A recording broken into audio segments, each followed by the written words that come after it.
a sit and talk. It's actually more a sit and play is what we're going to call this. RetroBytesTV asked me a question, and it got me to thinking because I'm not one to consider myself advanced at any particular level of this instrument to provide direction other than the one thing for sure: enjoy the journey. But I've been doing this for a long time, and so I'm thankful for the question, and I can shed some insight. First of all, RetroBytes TV asked how I look at the fretboard when I'm soloing over chords. And like most everybody else, for the longest time, I went from lick to lick to lick. Let's understand why. Since the early 90s, when I started doing session work in Nashville, my session work was based around demos. So think of the end result that Brent Mason played on. Well, for that one song that he played on, there were literally 1,000 songs that were trying to be that one song. So from a business model early on, instead of me trying to compete with a Brent Mason, which is, come on, man, that's King Kong, right? I mean, and listen, there's a lot of other guitar players in the world of Nashville, Tennessee, other than Brent Mason. So as wonderful and great as Brent Mason is and has been, there are people that are of that same magnitude, slightly different, but all Mount Everest players. So for every name you know, there's names you don't know. So instead of trying to compete with those names for the final end result, trying to be a call for a producer, my idea was simple. Let me go on the front end of this where all these songs are coming in, and let me have the option of many as opposed to maybe the one. It was a business model that I built a career on. The stuff that I would do is stuff that nobody's ever heard of, because listen, most songs are never cut. Most songs are never on somebody's album. So, but there's a lot of people trying to be that individual, trying to write that song. So I did a lot of demo work. That's called the demo. So with that said, early on, my informative years in Nashville were based around trying to learn Brent Mason licks and other people like that. Because why? Well, I would listen to a Trisha Yearwood album and I would hear how her production was going. Then somebody would inevitably bring a song that was destined to go to Trisha Yearwood or Vince Gill or Steve Wariner, and all those 90s acts. And you wanted to play something musically familiar to the ear of the producer. That way there was some sense of musical sensibility. In other words, you didn't want to put a ukulele on something that somebody didn't use a ukulele on, right? I mean, listen, if you go into an Italian restaurant and all of a sudden, boom, they give you some sushi, you're going to get confused. So you got to be careful as a young and budding producer that you serve the right type of meal. It has to be much more vanilla than specific, because you're trying for the offering of the demo in the more likely event that the artist is not going to take the song. You didn't want to pigeonhole it so much and make it so exact for Alan Jackson that it couldn't be given to a Vince Gill or somebody else. All that to say, as a guitar player, I was still learning how to play licks. Keep in mind, I'm playing an intro, I'm playing fills, playing a turnaround, the typical format. So I only learned to do sections of songs. It's only lately that I'm starting to get a vocabulary that I'm trying to spread out. That's one reason my videos are so long. I've said this before, one of the great ways to learn how to run a marathon is to run twice as long. It's called endurance. And most of us as guitar pickers, what have we done? Well, we've learned 8 seconds of a solo or 30 seconds of a solo. 30 seconds is a long time. You start looking at how many 30-second solos are out there and how many hours you try to learn, how many times you've consumed trying to learn a 30-second solo. Think about it. So over the course of time, I just got tired of hearing me. I was tired of the same licks, I'm tired of the same moves. So during the pandemic, I ran across Guthrie Trapp, and I was familiar with the name, and more than likely shook his hand at some point. He played with a lot of people, Patty Loveless, and just a lot of folks that I had the blessing to play with. But the 90s country music was a revolving door of a bunch of people. So I was not aware of Guthrie, But in 2020, when the pandemic came and we all started looking at YouTube for things, I came across his channel, and he just had a simple way of explaining his incredible virtuosity, which was not schooled. And that fit my interest level, because although I've been around Mr. Chet Atkins, Mr. Owen Bradley, some really high level guitar players that I got to work for, that called me to work for them, I've never been one to know the technical aspects to such a degree that I understood what would be the word, the depth of education that these people had. You know, the being able to read music, that's not a forte of mine. So at the same time that those early years happened, I started playing with the Drifting Cowboys, Hank Williams Sr.'s original members, Don Helms and Jerry Rivers. And they provided a structured format, Hank Williams music, that had definitive sections of the song and certain styles and sounds that needed to be played for a fan of Hank Williams to be appeased when they came to a concert. But yet, there was still a little bit of music flexibility. You could flex your muscle just a little bit and not get too far away from it, but you had a little bit of opportunities to stretch it every once in a while, as long as you brought it back. Lessons and lessons. We'll talk about some of those things. But 2020, like most people, were doing things differently, and now we're starting to consider the things that we might want to do going forward. I watched Guthrie Trapp, and of course came across Tom Bukovac, and those people just have been somebody I've been able to watch. And you know, like everything else, I'm a thief. I'm a thief of everybody's, just like most of the people watching, you know. So I don't look at in order to not look at the fretboard anymore as, you know, 8 measures or 4 measures, or what do? Well, you end up just playing longer. Do yourself a favor, if you get nothing else out of this video, extend your playing over a section. What we're going to do, we're going to just do 3 chords.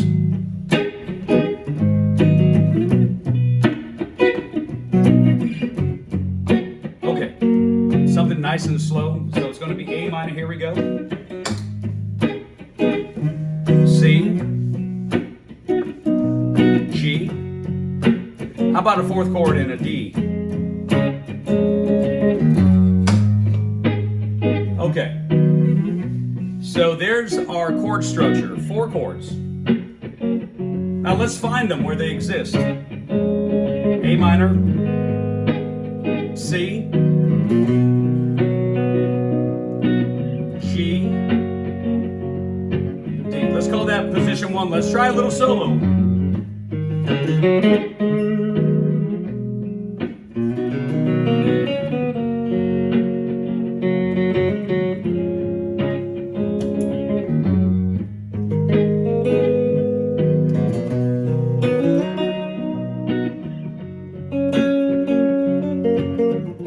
These are all out of chord positions, right? Watch this. A minor, C, G. How about this, D? Pretty.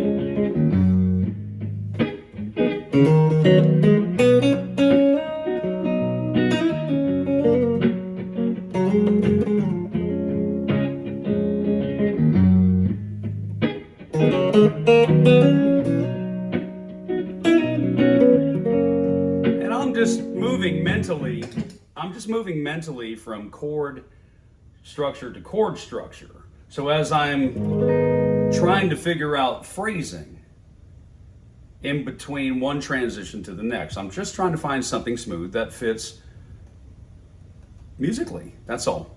So there's so many ways to use these 12 notes, right? Whether you hold something longer, and keep in mind, you play one note, you're probably going to go one of 2 directions, up or down. So when you allow yourself to play over something longer, then you get to explore so much more. If this is only a 2-minute loop and it's over in 2 minutes, you start conditioning yourself, I think musically, the wrong way, to be somebody that's into a little bit more virtuosity exploration.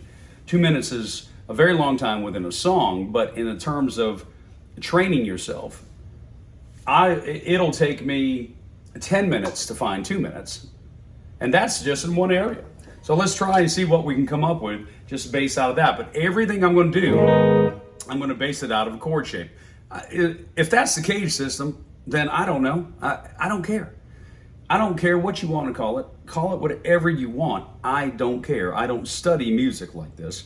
What I'm looking for is something that's pleasing to this, because the end result as a session player and the end result as a producer, I don't care about your theory. I don't care about what I know. I care about what I can deliver. And of course, how much of it I can deliver is very important. Once again, just learning how to walk the distance a little bit longer smoothly. And by giving yourself more time, yeah, you're going to fall and crash along the way. So what? It's just music. Nobody's going to get hurt. Pick yourself up and keep on going. That's why I'll make a 4-chord, 3-chord, 1-chord, 2-chord loop. Don't matter what it is to any groove. These loop pedals are the most valuable tool that I've ever come across. They allow longevity. Let's try it. Come on.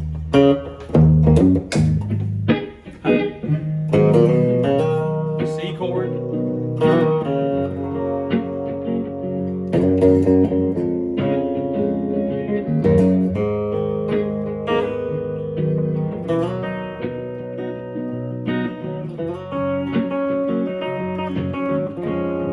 Let's try some single note.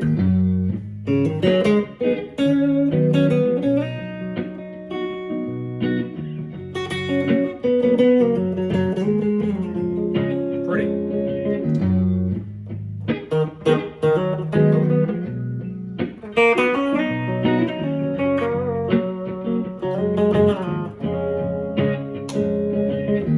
2 notes.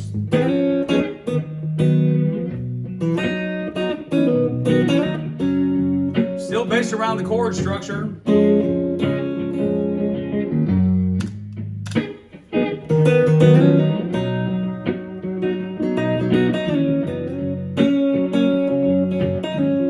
Pretty, my goodness.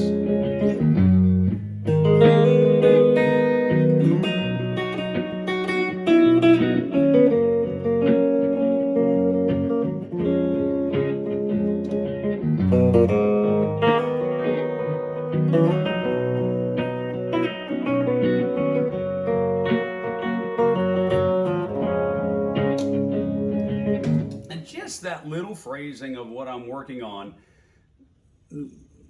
it's music. So at least in my mind, there's melodic phrases running through my head, or, you know, other ideas that are starting to get in there as I'm even doing this right now. And the one thing that I would suggest is just don't get stuck on any one thing. When you find something that works, file it away somehow, some way. To me, repetition. I'm playing guitar somewhere in the neighborhood of an hour to maybe 3-4 hours a day. So I realize that a lot of folks can't do that. And then therefore, the little time that they have, all of a sudden they want to make great strides. It doesn't work that way. At least for me, it doesn't. The more that I invest time behind this with a point and a purpose. And my point about learning licks is long done. I am not going to do it anymore. If I come across something that is lick-like, then great, super. I play a million of them when I play. We all do. Little short phrases that are cool, and they work in, you know, most of your songs, and they get to be those little bullets you can shoot really quick and, you know, just play your ace in the hole. But man, when it comes to taking long solos and getting that pretty stuff, man, you got to spend some time doing it. You just got to learn what mental phrases. You got to unlock these musical phrases that are in your mind. Do it, for me, I do it simply now by knowing where my chords exist. Now, to wrap this up, this is going to get long, but to give you a little bit more insight, I worked out of this position. We'll call it position 1, but then what do you do? Well, the next thing you do, obviously, go find out where these chords happen again. And there's variations of them, right? Like A minor, C, G. Just just so many ways. But now, out of this second position, we could start doing something that would be.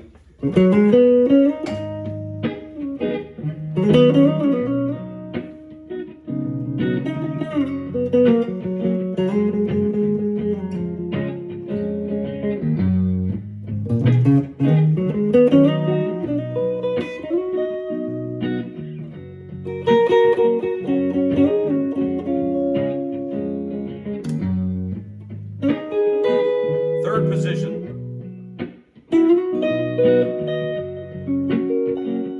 Just finding the chords and trying to find something.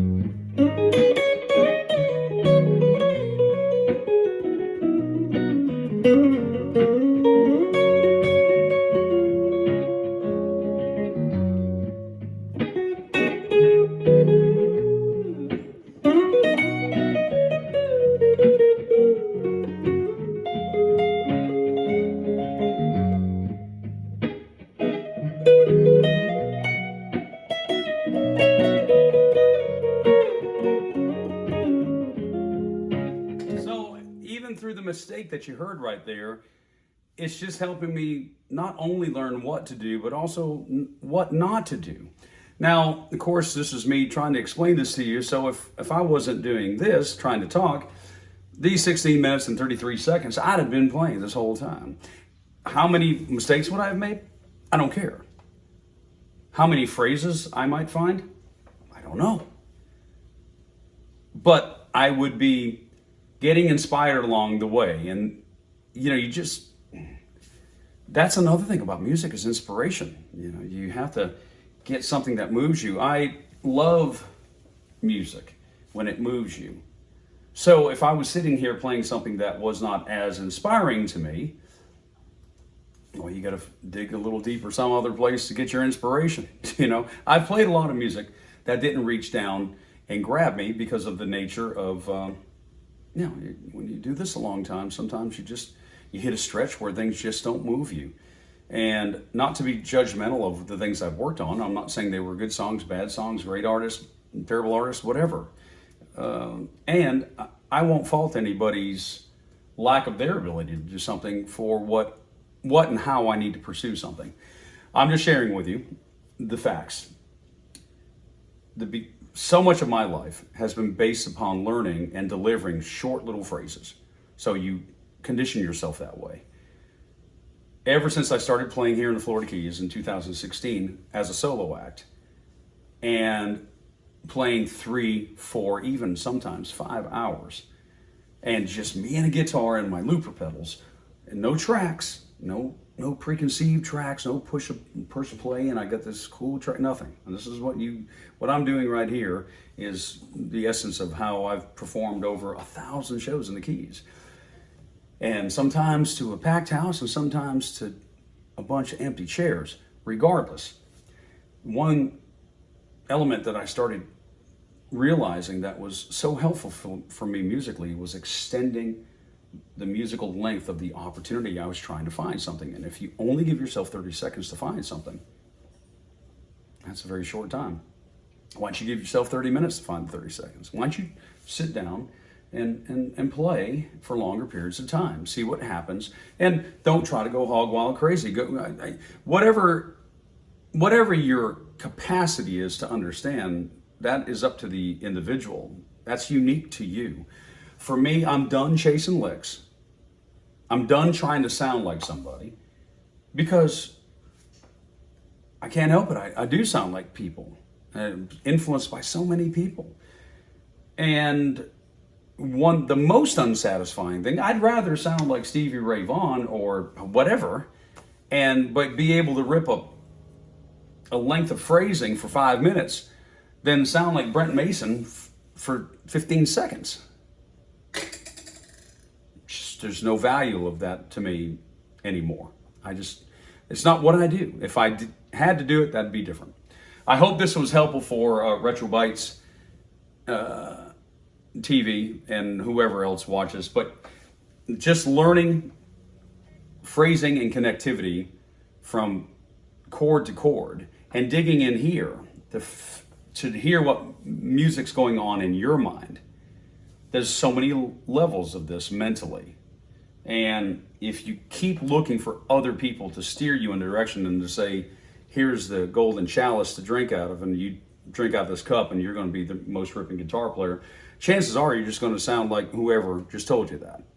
That's the end result. I would suggest that you just start finding your own voice by giving yourself more time to find it on the type of music that you like, and giving yourself a length of time to do it. It's easy for me to sit here and say because this is what I do. And I've done this for a very long time, but I have done it in a way that's very, very, very musically unsatisfying. And I will not do that again. I surely won't. So I hope that helps. God bless you. Well, if any of you have any questions regarding anything that you think I can help with you, listen, it's covered a million times over by much more smarter people than I am on YouTube. I do take this from what I heard Guthrie Trapp and Tom Bukovac play. You know, when you listen to Guthrie Trapp or Tom Bukovac and a handful of others, maybe a bunch of others, I don't know, I don't listen to everybody out there, they're bona fide people. These people have worked with, and they're doing it. So I'm not telling you can't learn something from somebody in the middle of nowhere that doesn't get out of their house and only plays at their house, because I think we all have a lot to learn from each other. It's just a matter of what you call learning and what you call copying. And there's a vast difference to me. So with that said, I hope that's helpful. Long video. God bless you. Thank you all for watching. And RetroBytes, thank you for the question. Talk to you in a bit, guys.